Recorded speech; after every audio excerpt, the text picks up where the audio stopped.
নমস্কার বন্ধুরা, পম্পার কিচেনে আপনাদের সকলকে স্বাগত। আজ আমি পাকা আম দিয়ে অপূর্ব স্বাদের একটা রেসিপি আপনাদের সাথে শেয়ার করব। এখন তো কাঁচা আমের সাথে সাথে বাজারে কিন্তু প্রচুর পরিমাণে পাকা আমও পাওয়া যাচ্ছে।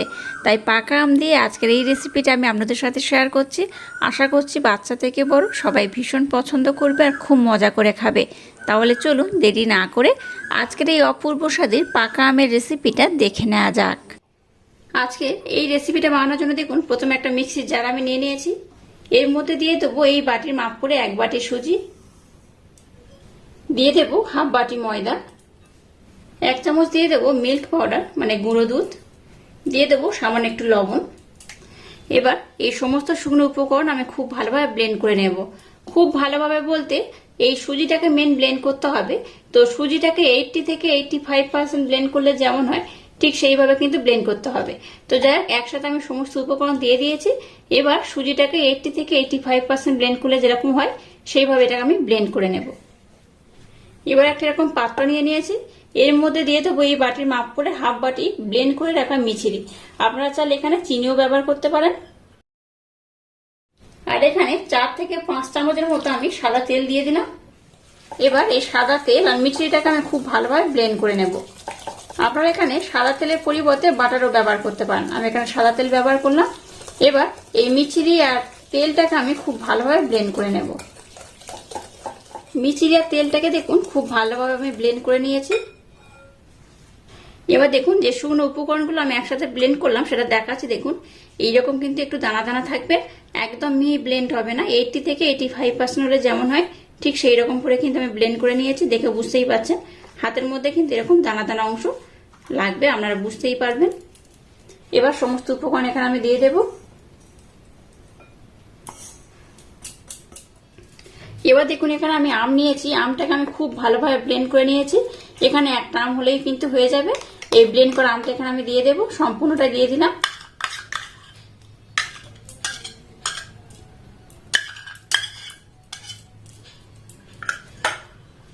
এবার সমস্ত উপকরণগুলো আমি একসাথে খুব ভালোভাবে ব্লেন্ড করব।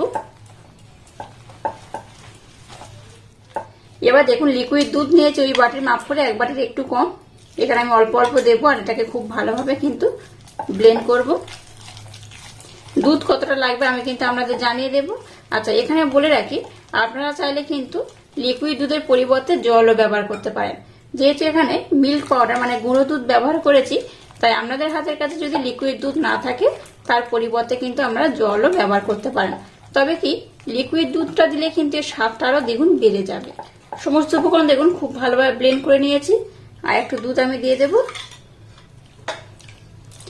এটাকে যখন ব্লেন্ড করবেন তখন কিন্তু এরকম ক্লকওয়াইজ করবেন। যদি মনে করেন আপনারা অ্যান্টি ক্লকওয়াইজ করবেন তাহলে কিন্তু একইভাবে অ্যান্টি ক্লকওয়াইজ করবেন। আর যদি মনে করেন যে ক্লকওয়াইজ করবেন তাহলে কিন্তু ক্লকওয়াইজ একই রকম ভাবে করে যেতে হবে। দেখুন এটাকে কিন্তু আমি এইভাবেই কন্টিনিউ ঘোরাচ্ছি, এইভাবে না। যদি আপনারা এইভাবে ঘোরান তাহলে সবসময় কিন্তু ওইভাবেই ঘোরাবেন। তো যে কোনো একদিকে ঘোরালে তবে কিন্তু বেড়াটা খুব সুন্দর হয়। দেখুন এখানে আমি 1 বাটির একটু কম দুধ নিয়েছিলাম, সবটা লেগে গেছে, সামান্য একটু রয়েছে। এটা আমি আবার পরে ব্যবহার করব। যেহেতু এখানে আমি সুজি ব্যবহার করেছি, সুজি কিন্তু দুধটাকে অনেকটা অ্যাবজর্ব করে নেবে, তাই এটাকে আমি 10 মিনিটের জন্য রেস্টে রেখে দেবো। আর বেড়াটা এখন কিন্তু এইরকমই ঘনত্ব রেখেছি।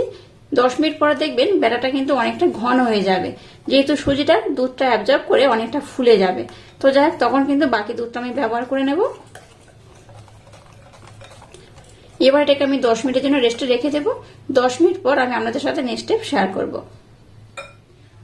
দেখুন বেড়াটাকে আমি 10 মিনিটের জন্য রেস্টে রেখে দিয়েছিলাম। 10 মিনিট পর দেখাচ্ছি, দেখুন বেড়াটা কিন্তু বেশ ঘন হয়ে গেছে, দেখতেই পাচ্ছেন অনেকটাই ঘন হয়ে গেছে। তাই এখানে অবশিষ্ট দুধটাকে আমি দিয়ে দেব। দুধটা দিয়ে আবার এটাকে আমি খুব ভালোভাবে কিন্তু ব্লেন্ড করে নেব। দেখুন এবার কিন্তু ঘনত্বটা একদম রেডি। এবার দেখুন বেড়াটার ঘনত্ব কেমন হয়েছে। ঘনত্ব কিন্তু এবার এইরকমই হয়েছে। আচ্ছা, আমের যখন ব্যাটার বানাবেন তখন কিন্তু ব্যাটারের ঘনত্ব খুব পাতলা করবেন না, একটু ঘন হবে। তো এইরকমই ব্যাটারটা কিন্তু হবে, দেখে বুঝতেই পারছেন কেমন ঘন হয়েছে। এখানে আমি আর দুটো উপকরণ অ্যাড করব। এই চামচে 3 ভাগের 1 ভাগ দিয়ে দেবো বেকিং পাউডার, আর একদম সামান্য পরিমাণে খাবার সোডা বা বেকিং সোডা দিয়ে দেব। এর উপর আমি একটু জল ব্যবহার করলাম।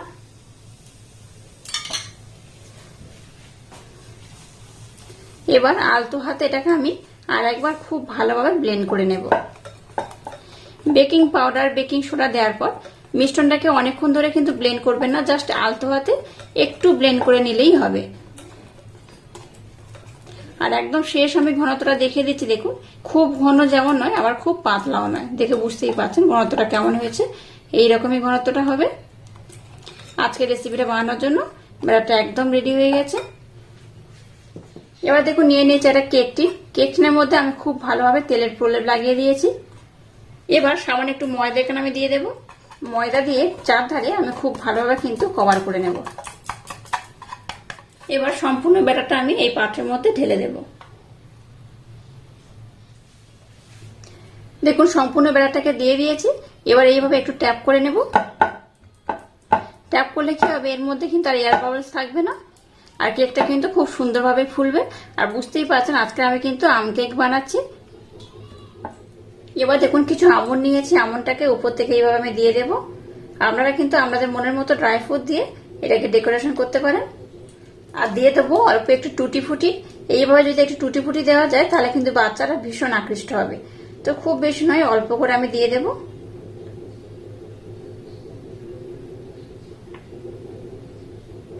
এখানে দেখুন আমন্ড আর 2 রকম টুটি ফুটি দিয়ে খুব সুন্দর করে সাজিয়ে নিয়েছে, আর কত সুন্দর দেখতে হয়েছে দেখুন।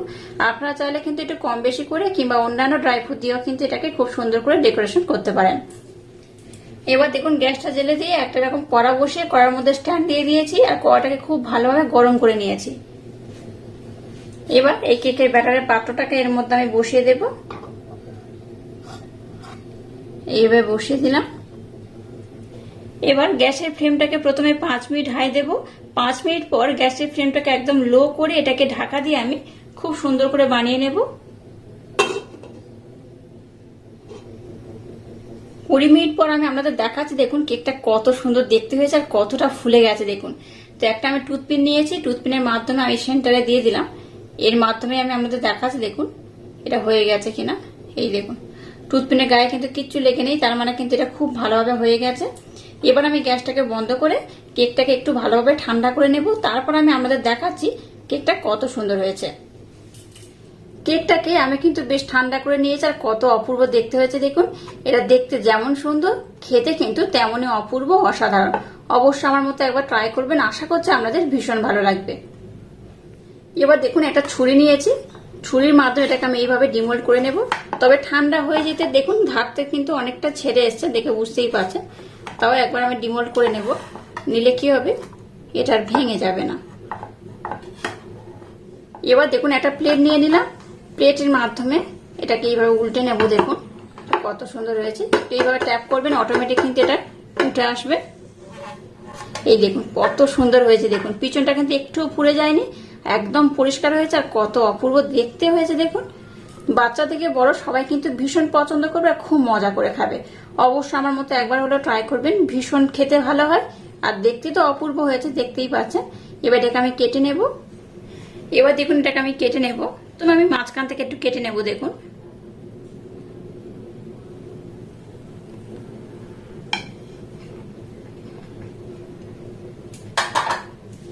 কত অপূর্ব হয়েছে, এই দেখুন কতটা নরম, কতটা স্পঞ্জি হয়েছে, অসম্ভব মজাদার হয়েছে। অবশ্যই একবার হলো ট্রাই করবেন, আশা করছি আপনাদের ভীষণ ভালো লাগবে। এবার কেটে আপনাদের দেখাচ্ছি এটা কতটা সুন্দর হয়েছে। এবার এটাকে আমি একটু এরকম স্লাইস করে কেটে নেব।